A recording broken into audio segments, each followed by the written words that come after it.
Badu made his way between the house of his father, Okuri, and the quarters where Okuri's first wife now slept.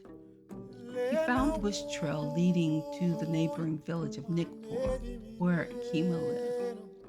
He had trod this loamy path so many times that he could not count them. As young children, he and Jojo went with Okuri's two wives to trap rodents and fowl, while Nachi, who was older, hunted with the men. Badu envied him until he himself came of age and saw what a miserable hunter was Okuri's eldest son. But Nachi was born to the first wife, so he will always be more blessed. When Badu was finally old enough to join the men, he speared a red-eared Garin on his first foray with a hunting party. All the men had congratulated him. The memory made Badu smile as he navigated the matted, thick roots that crisscrossed the trail. He walked under a canopy of branches woven through with woody vines. Slivers of moonlight winnowed through the foliage, but not enough to light his way. He relied on his memory. As he did, Badu thought of his second hunting season with the men. He killed his first antelope. This was a great benefit to his family, for they sold the meat at the market at Onitsha. Each season after that, Badu improved his skills in hunting and tracking. Surely his acumen would bring favor in the eyes of Akima's mother and help her to overlook Okuri's lack of a yam title. This hope followed Badu as he rounded the northward bend that went around the swollen base of the red ironwood tree. Ahead, the forest receded. Silver light dusted the ground. He quickened his steps, eager to see the beautiful Akima, to touch her. When he reached the edge of the forest, a fearful growl struck terror in him. A shadow lunged from the bushes. Claws sank into his chest and back. His heart stopped, and his throat constricted. He could not scream. The growl dissolved into laughter. He realized that his skin was intact and the claws were, in fact, nails on long, slender fingers. Akima's succulent lips curved in a smile. Her slanted eyes shimmered in the celestial light. His heart beat again, hammering in his sinewy chest as he found his breath. Akima, you are wicked, he said, smiling. And you love it.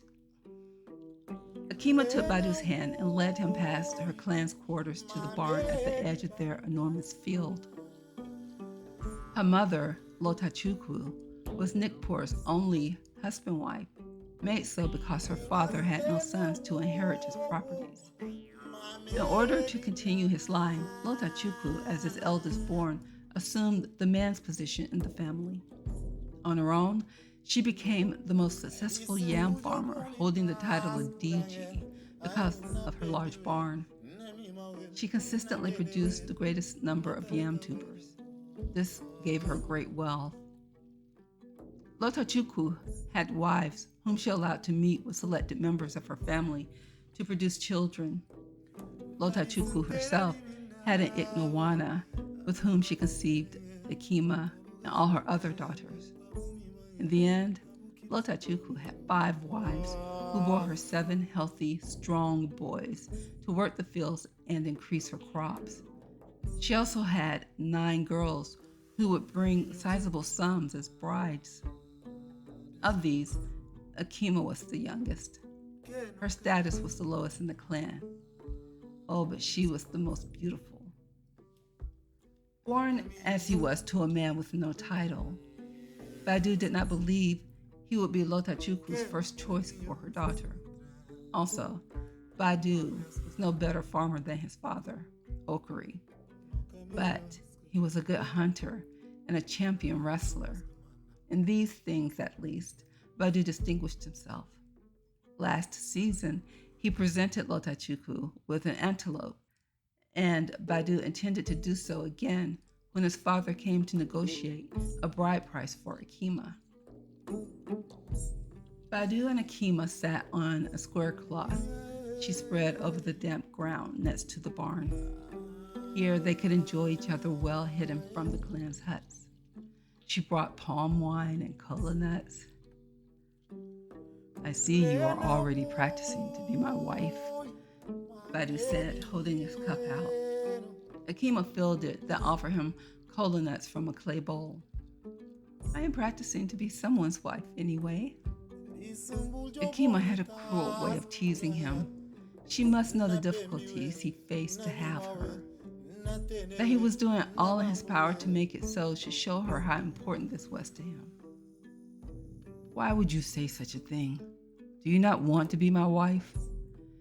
Akima's eyes glittered, and what lay behind them remained, as ever, her skin was as smooth. She took his cup and set it aside as the petals of a musanda blossom. He tried to contain his trembling. "I do wish to be your wife," Badu to his chest.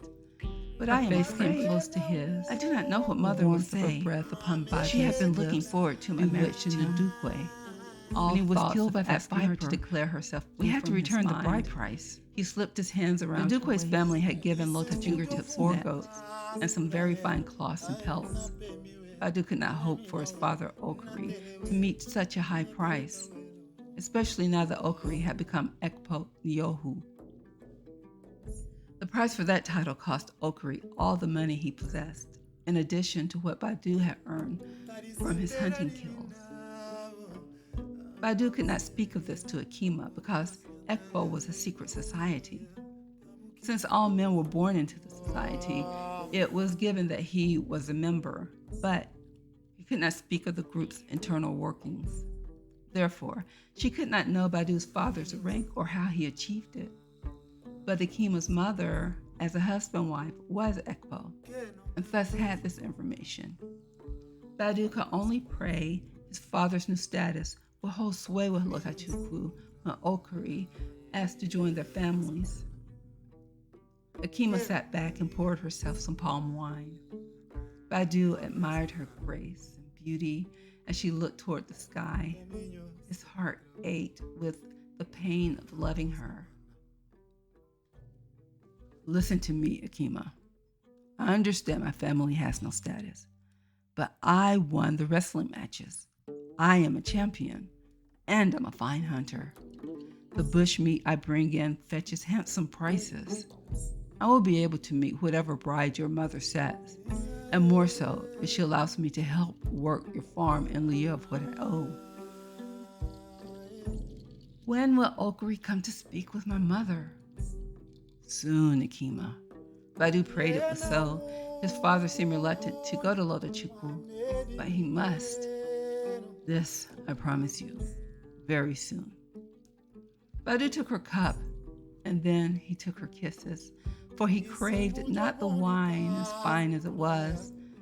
He wanted to taste her fleshy, sweet lips again and again and forevermore.